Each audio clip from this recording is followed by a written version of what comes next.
शरीफ में एक साहब थे जिनका नाम था मोहम्मद इब्राहिम। क्या नाम था? मदीना शरीफ के रहने वाले जिनका नाम मोहम्मद इब्राहिम, बड़े नेकुकार, परहेजगार, तकवाशार, शरीयत पर चलने वाले, नमाज रोजे के पाबंद। नमाज का वक्त हो जाता तो अपने कामों को छोड़ देते। रमजान मुबारक का महीना आता तो रोजे रखने शुरू कर देते। हमेशा हलाल तरीके से कमाते, उस माल को जमा करते रहते, माल को जमा करते रहते। इनकी जिंदगी का ये मामूल व दस्तूर हो गया, ये जितना कमाते उसके 2 हिस्से किया करते। आप क्या खर्च करोगे? 100, 200, 500, 1000, 10, 20 हजार। लेकिन इनकी जिंदगी का मामूल ये था, ये जितना कमाते उस माल के 2 हिस्से करते, 2 हिस्सों में बांट देते। फिर एक हिस्सा अपने अहलो अयाल पर खर्च करते, अपने बच्चों पर खर्च करते, अपने बेटों पर खर्च करते, अपनी अहलिया, अपनी बीवी, अपनी वाइफ, अपनी मोहतरमा, अपनी घरवाली पर खर्च करते। और एक हिस्सा एक जगह जमा करते रहते, जमा करते रहते, जमा करते रहते। लेकिन जब 12वीं शरीफ का महीना आता, रबीउल नूर शरीफ का महीना आता, 12वीं शरीफ का जैसे ही चांद तुलू होता, फौरन उलमा को मदऊ करते, फिर मुस्तफा की महफिलों को सजाना शुरू कर देते। इनकी जिंदगी का ये मामूल व दस्तूर हो गया। फिर इनकी वफादार बीवी थी, बड़ा लजीज, बड़ा नफीस, बड़ा उम्दा खाना तैयार करती थी, बड़ी मोहब्बत से खाना तैयार करती। फिर ये उलमा को बुलाते, मुस्तफ़ा का मिलाद सजाते, मुस्तफ़ा का जिक्र करते, मुस्तफ़ा के मिलाद को सुनने की कोशिश करते, मेहमानों को खाना खिलाते।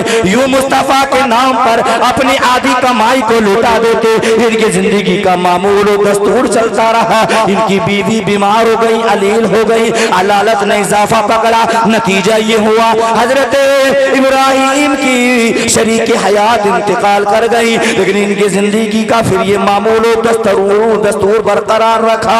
इनके पास सिर्फ एक ही बेटा था। चंद सालों तक ये परंपरा इन्होंने जारी रखी। जब ये बीमार हुए, जब चरपाई पर लेट गए तो एक दिन अपने बेटे को बुलाया। बुलाने के बाद इरशाद फरमाया, बेटा मुझे लगता कि मैं दुनिया से चला जाऊंगा, अब मेरा इंतकाल हो जाएगा। अब मुझे लगता है मेरी जिंदगी के ज्यादा दिन नहीं है, मैं अल्लाह को प्यारा हो जाऊंगा। लेकिन बेटा मेरी एक वसीयत है, बेटा मेरी एक बात मान लेना, जब मेरा इंतकाल हो जाए तो बेटा अपने हाथों से गुस्ल देना। और आज क्या होता है कि कोई बरादरी का फकीर है या कोई तकियादार है तो उसे बुलाया जाता है, वो गुस्ल देता है। एक जगह तो साहब एक लोटे में पानी भर के और लोटे के ठुटनों के जरिए मुंह में कुल्ली खा रहे हैं। अब अंदाजा लगाए, मैयत जो है मुंह में ठुटनी से पानी डाल रहे थे, तो इसका मतलब ये ऐसा मालूम ही नहीं है, इल्म ही नहीं था कि मैयत को गुस्ल कैसे दिया जाता है। जिंदों का गुस्ल और तरह का होता है, और जब इंसान मर जाता है तो उसका गुस्ल और तरीके से होता है। लेकिन मोहम्मद इब्राहिम ने अपने बेटे को वसीयत की, बेटा अपने हाथों से मुझे गुस्ल देना। मोहब्बत से बोलो, और मोहब्बत से बोलो जरा। अपने तो इतना ऐसा थोड़ी, हम बुलवाना भी जानते हैं। बोलिए मोहब्बत से, बोलेंगे तभी इंशाअल्लाह अच्छी तकरीर होगी। अजीजा ने मिल्लत, बेटा अपने हाथों से गुस्ल देना, कफन पहनाना, बेटा नमाज जनाजा पढ़ाना, फिर मुसलमानों की कब्रिस्तान में मुझे दफन कर देना। जब बेटा मेरी तजहीज़ व तकफीन से, कफन व दफन से फारिग होगा तो बेटा मेरी उस मेहनत की कमाई को जो मैंने खुला जगह पर रखे 50 दिरहमों को जमा किया है, उन 50 दिरहमों को निकालना और फिर जो है उन 50 दिरहमों को किसी ऐसी जगह लगा देना ताकि उसका मुझे सवाब मिलता रहे, ताकि उसके खर्च करने पर जो भी अल्लाह अजर व सवाब अता फरमाए मेरे लिए वो सदका जारिया हो जाए, मुझे उसका सवाब मिलता रहे। अजीजा ने मिल्लत मोहम्मद इब्राहिम की बीमारी ने इजाफा पकड़ा, बीमारी बढ़ती रही, अलालत बढ़ती रही। तभी तवील अरसा हो गया। मोहम्मद इब्राहिम कलमा शरीफ पढ़ते पढ़ते इंतकाल कर गए, आंखें बंद हो गई। बेटे ने अपने हाथों से अपने बाप को गुस्ल दिया, गुस्ल देने के बाद कफन पहनाया, फिर बाप ने न अपने बाप की नमाज जनाजा को पढ़ाया, फिर मुसलमानों के कब्रिस्तान में दफन कर दिया। कब्र में कूद गया, कब्र में उतरा, अपने अपने बाप को कब्र में उतार कर तख्ते लगा कर मिट्टी चढ़ा कर फूल डाल का फातिहा पढ़कर सलाम पढ़कर अज़ान कब्र पढ़कर फौरन वापस हुआ। बाप की वसीयत को याद किया कि बाप ने कहा था मेरी मेहनत की कमाई के खुला जगह पर 50 दिरहम रखे हैं, उनको किसी ने एक जगह पर खर्च कर देना। उन 50 दिरहमों को निकाला। मोहम्मद इब्राहिम के बेटे ने उन 50 दिरहमों को लेने के बाद सोचा अगर अपने जहन से, अगर अपने आइडिया से इन रुपयों को खर्च करूंगा तो हो सकता है मेरे बाप को सवाब कम मिले, लिहाजा मैं किसी आलिम दीन के पास जाऊं, किसी मुफ्ती के पास जाऊं। मदीना शरीफ के एक आलिम दीन के पास गया। वो जाने के बाद अर्ज क्या हुजूर, मेरे बाप ने इंतकाल करने से पहले वसीयत की थी, इन 50 दिरहमों को छोड़ा था और कहा था इन 50 दिरहमों को किसी नेक जगह पर, अच्छी जगह पर खर्च कर देना ताकि मुझे इसका सवाब मिलता रहे, मेरे बाप के लिए ये सदका जारिया हो जाए। हुजूर मैं आपसे मशवरा लेना चाहता हूँ, आपकी राय लेना चाहता हूँ, इन 50 दिरहमों को कहाँ पर खर्च किया जाए। तो मदीना शरीफ के उस आलिम दीन ने जवाब दिया था बेटा अगर तुमने इन 50 दिरहमों को किसी मस्जिद में लगा दिया, किसी खाना खुदा में, अल्लाह के घर में लगा दिया तो गोया के ऐसा है जैसा कि खाना काबा की तामीर फरमाई। अर्ज किया हुजूर और कोई दूसरा मशवरा दे दीजिए। तो उस आलिम दीन ने जवाब दिया था बेटा अगर तुमने 50 दिरहमों को किसी मदरसे में लगा दिया, किसी खाना रसूल में, अल्लाह के रसूल के घर में लगा दिया तो गोया के ऐसा है जैसा कि रसूल पाक के रोज़े अनवर की तामीर फरमाई। बात सुन में आ रही है? आ रही है नहीं आ रही है? तुम मोहब्बत से बोलें जरा। इसलिए मैं यहाँ एक बात, खास बात आपसे कहना चाहूँगा। फसल करीब है, इंशाल्लाह मैं भी उसे निकालूंगा तो अपनी फसलों का उश्र ज़रूर निकालेंगे। फिर कहीं दूर दराज के मदरसों में कहीं आपको वो उश्र नहीं देना, इस बार सारा उश्र अपनी बस्ती में ही एक जगह जमा करना है। इस तरह से बैंक बैलेंस कुछ हो जाएगा तो फिर इंशाल्लाह आपकी बस्ती में जो ये मदरसा है इसके बराबर से या तो ज़मीन ली जाएगी या फिर कोई ऐसी राह निकाली जाएगी कि आपकी बस्ती में एक आलीशान मदरसा चल जाए। ये छोटी छोटी नस्लें, ये छोटे छोटे बेटे और बेटियाँ ये भी कुरान पढ़ेंगे। आपका इंतकाल हो जाएगा, आप कब्र में उतार दिए जाएंगे, तख्तों को लगा दिया जाएगा, अज़ाब कब्र आएगा, वो आपको घेरना चाहेगा। तो फिर इधर बच्चा ज़मीन पर बैठकर जब बिस्मिल्लाहिर्रहमानिर्रहीम पढ़ेगा, अल्लाह को रहमान और रहीम कहकर के पुकारेगा, उधर अज़ाब कब्र आएगा, रब की रहमत को जोश आएगा। रब फरमाएगा फरिश्तों अज़ाब कब्र से इसको बचा लिया जाए, इसकी कब्र में अज़ाब ना उतारा जाए। ये देखो इसका बेटा 5 और 10 सालों 12 साल का बच्चा जमीन पर बैठकर मुझे रहमान और रहीम क्या करके पुकार रहा है। और फिर ये मुझे गवारा न हो कि जो मुझे रहमान और रहीम कह करके पुकारा जाए उसके बाप को अज़ाब कब्र में मुब्तला किया जाए। अल्लाह सुभान अल्लाह माशाअल्लाह। नारे तकबीर, नारे रिसालत, नारे गौसियत, मसलक आला हजरत, जश्न ईद मिलादुन नबी, सरकार की आमद, नारे तकबीर। ऐसा नहीं है कि वो बैंक बैलेंस जमा हो जाएगा तो हम लेके भाग जाएंगे, समझे, या फिर हमारे बेटे और बेटियां आके पढ़ेंगे, आपकी नस्लें पढ़ेंगी, आपके बेटे पढ़ेंगे और फिर जब आपके बेटे तो ये हमारे भी हैं, समझे। उस्ताद का मकाम बाप से भी ज्यादा होता है। तो बहरहाल इसका ध्यान रखेंगे है इरादा ये, ऐसा कुछ नहीं। हाँ, बहुत अच्छी नीयत बता रहा हूँ आपको है। उश्र के जरिए माल भी पाक हो जाएगा और फिर आपकी बस्ती में एक आलीशान मदरसा बन जाएगा, या आपके लिए सदका जारिया हो जाएगा, क़यामत तक आपको उसका सवाब मिलता रहेगा, समझे। मोहम्मद इब्राहिम का इंतकाल हो गया। बेटे ने एक आलिम दीन के पास गया, जाने के बाद मशवरा किया। उसने कहा मस्जिद में लगा दिया जाए या मदरसे में लगा दिया जाए तो ऐसा जैसे खाना काबा की तामीर फरमाई, या फिर ऐसा है जैसा कि रसूल पाक सल्लल्लाहु अलैहि वसल्लम के रोज़े अनवर की तामीर फरमाई।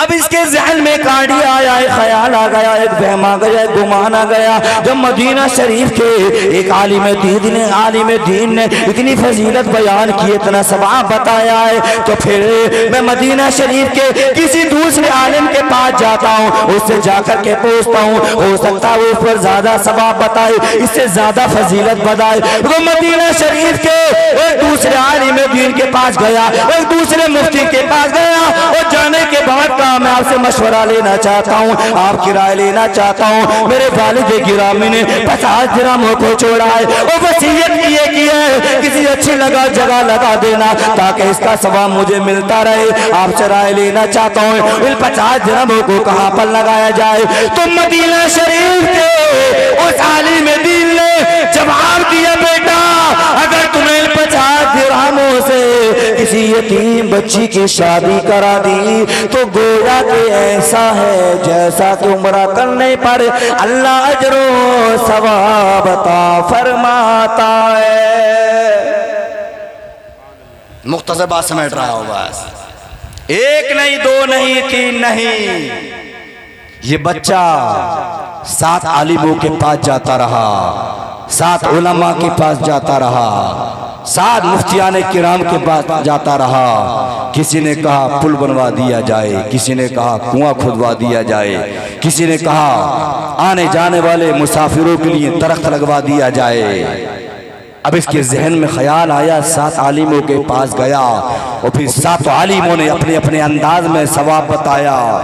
सिर्फ 50 दिरहम है, 50 रुपये है। इन 50 दिरहमों से दिल तो ये चाहता कि सारे काम हो जाएं, लेकिन सारे काम नहीं हो पाएंगे। मदरसे में दूं, मस्जिद में दूं, या फिर पुल बनवाऊं, या फिर कुआं खुदवाऊं, नल लगवाऊं, या फिर कोई दरख्त लगाऊं। गौर करने लगा, सोचने लगा, मुतफक्किर होने लगा। सोचते सोचते घर आया। फिक्र में जब इंसान को ज्यादा टेंशन होती है तब भी नींद आने लगती है, जब इंसान या फिर बेफिक्र होता है तब भी इंसान को नींद ज्यादा आती है। सोचते सोचते गौर करता रहा, इसको नींद आ गई, नींद का गलबा हुआ। ख्वाब के आलम में देख रहा है, मैं शारे मैदान हश्र लगा हुआ है, हिसाब व किताब की बारी हो रही है। तमाम लोग हैं, लेने की लेने, कतारे की कतारें, सब तर सब खड़े हैं। परवरदिगार किसी को जन्नत अता कर रहा है, किसी को जहन्नम रसीद कर रहा है। सोचने लगा कहीं ऐसा ना हो जहन्नम में डालने का हुक्म दे दिया जाए, कहीं ऐसा ना हो मेरी बारी आए तो रब ताला दोज़ख में डाल दे। कप कपाने लगा, जिस्म कपकपी तारी होने लगी, लर्जा बर अंदाज होने लगा, कांपने लगा, घबराने लगा, परेशान होने लगा। अचानक आवाज आई, मोहम्मद इब्राहिम का यह बेटा है, इसको जन्नत की सैर करा दी जाए। बड़ा खुश हुआ, मसर्रत और शादमानी में झूम उठा, मसरूर तर मसरूर होने लगा।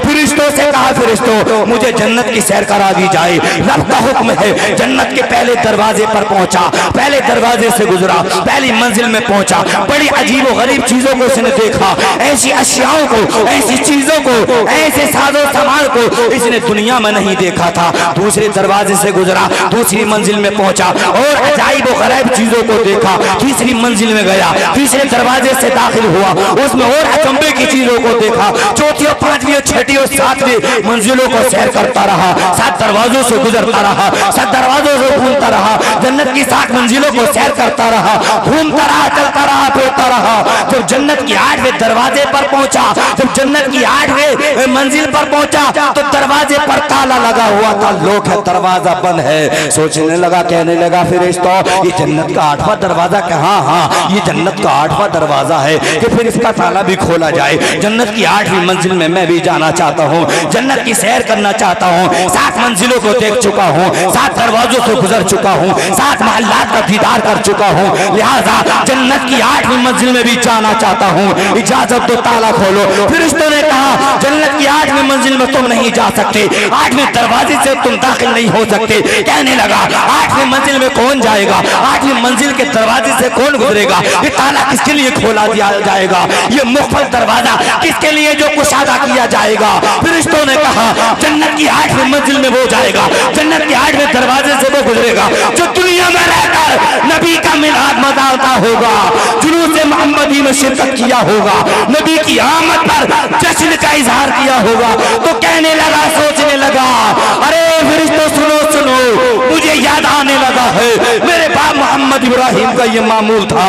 वो मुस्तफ़ा का मिलाद मनाते थे और हर साल पाबंदी से मुस्तफ़ा की आमद का जिक्र करते थे, मुस्तफ़ा की सीरत को सुनते थे, उलमा को बुलाते थे, गुरबा और मसाकिन की दावत करते थे, लंगर करते थे। लिहाजा मैं चाहता हूँ मेरे बाप जन्नत के 8वें दरवाजे से गुजरकर 8वीं मंजिल में होंगे, उस मुस्तफ़ा के मिलाद के सदक़े में मेरे बाप जन्नत की सैर कर रहे होंगे। लिहाजा मैं जन्नत में तो जाना नहीं चाहता, लेकिन जन्नत के 8वें दरवाजे से दाखिल होकर अपने बाप का दीदार करना चाहता हूँ। नारे तकबीर, नारे रिसालत, नारे गौसियत, जश्न ईद मिलाद नबी, सरकार की आमद, मक्की की आमद, मदनी की आमद, नारे तकबीर।